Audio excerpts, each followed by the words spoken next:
The National Security Advisor, Nuhu Ribadu, says Nigeria is losing 400,000 barrels of crude oil daily to thieves despite efforts to end the menace. Ribadu confirmed this while he led a presidential delegation to inspect oil and gas facilities in Abia and Odogwa in Eche local government area of Rivers State on Saturday. He said the activities of oil thieves and pipeline vandals had impacted negatively on the nation's economy and were partly responsible for the rising cost of living in the country. The NSA said the operators of artisanal refineries collecting a small quantity of crude oil when they broke the pipelines, while larger volumes of oil were spilled on the environment. Well, for a more robust conversation on this development, we're now bringing and we're being joined by oil and gas expert Adeola Adigun. Good to have you on Newsday. Thank you for joining us this afternoon. Good afternoon. Thank you for having me.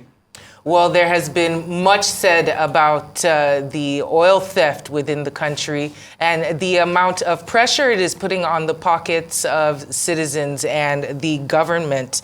There are renewed efforts. Of course, we know that there was a contract that was given to Tantita Services a couple months back during the Buhari tenure. Can you, in your opinion, speak on such collaborations in order to man the creeks and to try to put some kind of a curb to this theft of oil? There's a very interesting dimension to it, which I think it is a learning lesson for us.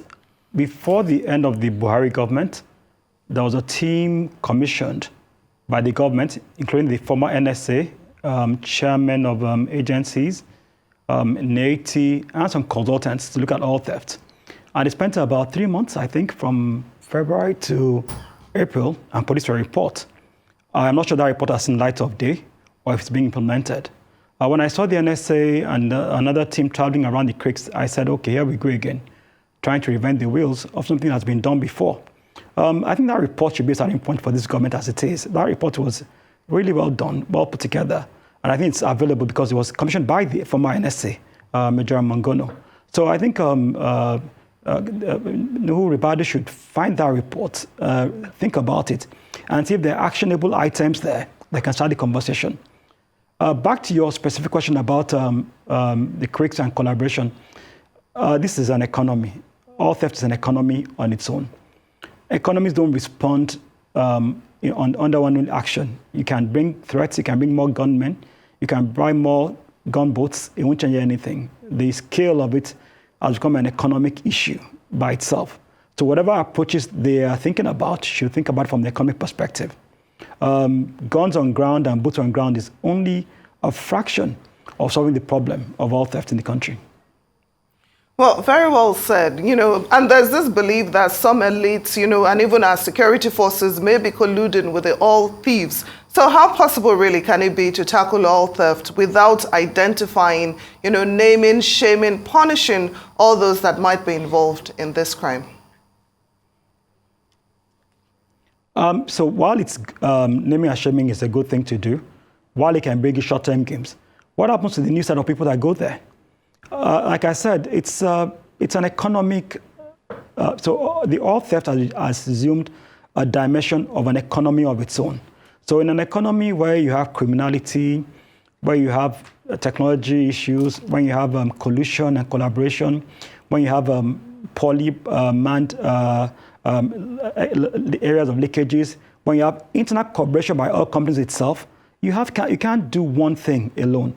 You have to think about it from a systemic perspective.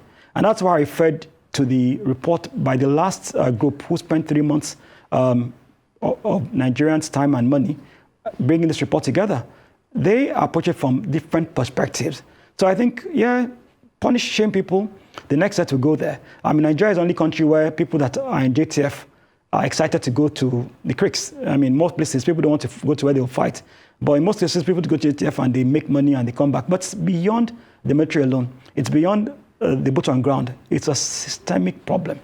And I've realized that most governments find to try to solve it with the easiest approach: get more people on ground, get more guns on ground, buy more speedboats. It doesn't work. Then it also baffles me when I see the Navy burning boats that are containing crude. So in your earlier report, you talked about ecological damage to the environment. Why would you be burning boats with crude? How does that solve any problem? So you punish people, then you punish us more. A spill of crude into the ground takes years to repair, years. I'm saying 30, 35 years with the best kind of technology. So why do you burn the crude? Then how do you track those who collaborated? How do you track the system if you burn the crude? So again, we're not thinking systemic, we're thinking interventions, and we won't solve the problems. And that's why since 2007, when this became a problem about us, it's been expanding, growing, and scaling up. When our prices start rising high, theft becomes higher. And with that burning of the crude, there's also been the school of thought that it's almost destroying a key piece of evidence, as the originators of, or the masterminds behind whoever sends them out never really gets fished out. And speaking of those masterminds, you were talking about this report. I wonder if the report put a monetary angle to this, in the fact that you have to follow the money. There will always be a money trail when organized crime or situations like this arise. It would take some investigation on the terms of our larger government bodies and even the banks themselves, the monetary institutions that facilitate the trade and exchange of this money from one place to another. I'm wondering if there's any discussion on really cramping down on the proceeds of such activities, or whether or not that would help. Certainly it would help. Illicit financial flows are a key reason why we're in a mess in Nigeria. You can't track the money. You can't track the money from kidnappers. You can't track the money from crude theft. You can't track any money. And we talk about banking penetration being as it is. We talk about BVN numbers. We say a lot of things that sound nice, but it doesn't solve any problem we have. So crude is traded in dollars. You steal the crude, you get dollars. The laws have to find a way into the system. You clean it up. There is a tracking process that's not very difficult. We're one of the biggest destinations for illicit flows, either for drug money or for crude oil theft and others. And that's why I said there's an economy around crude stealing. It's not more gunmen. It's not appealing to people in the communities to fish them out. It's saying go after the thinking pattern and the strategy deployed in crude oil theft. This year alone, 2 or 3 ships were found with not jerry cans, ships. Where did they load from? Where are the tapping points? Pipelines have technology now that you can determine if there's a pressure loss somewhere and if something's happening on your pipelines. Nobody's talking about all that. How come we found NNPC telling us some time ago that they found a pipeline that was disused for so many years, that was a loading point? This is all, pardon my French, nonsense. There is an economy behind this. Tackle the economy behind it. Look at how, look at who, look at the money, look at the systems, look at the technology, and finally, punish people for it. Have you seen any ship owner punished in Nigeria? Have you seen any vessel owner charged to court, except you catch some Indians or some Asians, carry 1 or 4 Asians, I parade them, and then everybody gets happy, then we take quiet again. The challenge we have is people don't really care if they get something. So if you're looking at the loss to us as an economy, where in the world would any economy be happy at losing a minimum of $16 million daily? $16 million every day is what we lose to all theft. Where does that happen? Well, it's really sad, and as sad and heartbreaking as it is, it's not really new that Nigeria is losing 400,000 barrels of oil every day. It's not a new revelation. So I'm wondering, what are your thoughts on the presidential delegation's visit, to the government assets in the Niger Delta area? The NSA said the president has given them marching orders, to curb oil theft. But is this really the way to go about it, or is this just a photo op moment? What actions would you like to see follow this visit? I think, at this risk of sounding it's photo ops. You did this 4 months ago. You did it 9 months ago. You did it 2 years ago. You did it 3 years ago. From Obasanjo's regime down to Jonathan, down to Adeola, down to Buhari, it's always been photo ops. They go, everybody goes, everybody shows up. They appeal to traditional rulers. The same old thing you can predict. It's like when you get an IG and says the first thing he says is get all checkpoints off the road. You're like, come on, these things have been done before and before. I said again, there is that report, and that report had interagency cooperation, had different people drawn up. It was coordinated by the NSA. Why is that not in the public space for discussions and evaluation? Shouldn't that be the starting point of the whole gambit of interference again? I was part of that committee, but I know people who were there, and I knew it was a good work they did. So get that report out. Let's discuss it. Get into stakeholder mapping group. Start thinking about systems they created. If there's additional information to do, go ahead and do it. What do you gain by having everybody having a Niger Delta experience? Nothing. Nothing new. It's been done before. Nobody takes it serious anymore. Everybody shoots photograph. President gave us marching orders. Do you need marching orders from the president to do your job? Do you have to have matching orders from if you're NIMASA, if you're JTF, if you're anybody to do orders? Do you have any orders to do your job? It's your job. Do your job. So there's no matching order thing. It's all politics, and that's the problem we have. There's more politics in these interventions than the reality of solving the problem. So if you come back now, everybody goes back to their work. Then what happens next? Nothing happens next. Nigeria's security architectural challenges. Security architecture is failing. It cannot solve the nation's problem as of now. How do you use the same architecture you had 30 years ago to solve new problems of today? How do you keep on doing the same things you've done, gunboats chasing people, by patrolling around? Those things are not what they do anymore. You've got to the area of technology now. You've got the area of manned drones. You've got all those things are there. And if you think you're losing, if it's 400,000 barrels per day, current oil prices, $32 million a day, you surely can invest a lot of money in solving that problem. If you think it's contributing to economic losses and reducing the ability of Nigerians to enjoy a free life, then make things happen. Take it seriously for once in your life and make it happen. But no, it's just photo ops and sweet talk we do.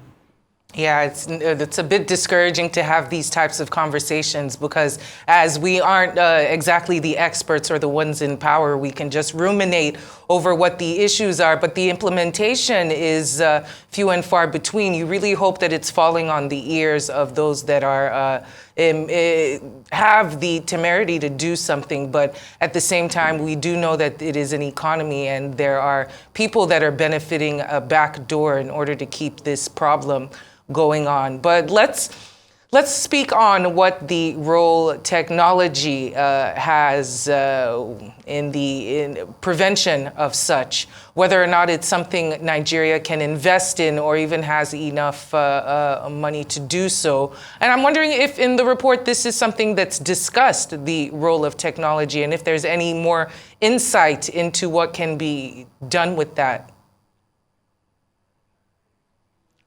Technology is what everybody uses around the world now in such things. I mean, it doesn't just stop in one day. So when you start an intervention in oil theft, you're looking at a 2-year turnaround cycle if you're doing the right things. Many years ago on a project I worked on, we talked about fingerprinting Nigeria's crude oil. Nigeria doesn't have refineries that are functional. The modular refineries in Nigeria utilize their own crude oil. So that means somewhere, somebody is buying this crude from Nigeria. Every oil has a pattern. Every oil in the world has its own pattern. Why don't you fingerprint Nigeria's oil so you can track where it goes? If you follow the oil, then you can at least start having conversations on what the need is. Secondly, there's a need to increase domestic utilization of the crude. Look, people steal. And theft is something, it's not only crude oil people steal. They steal everything in this country.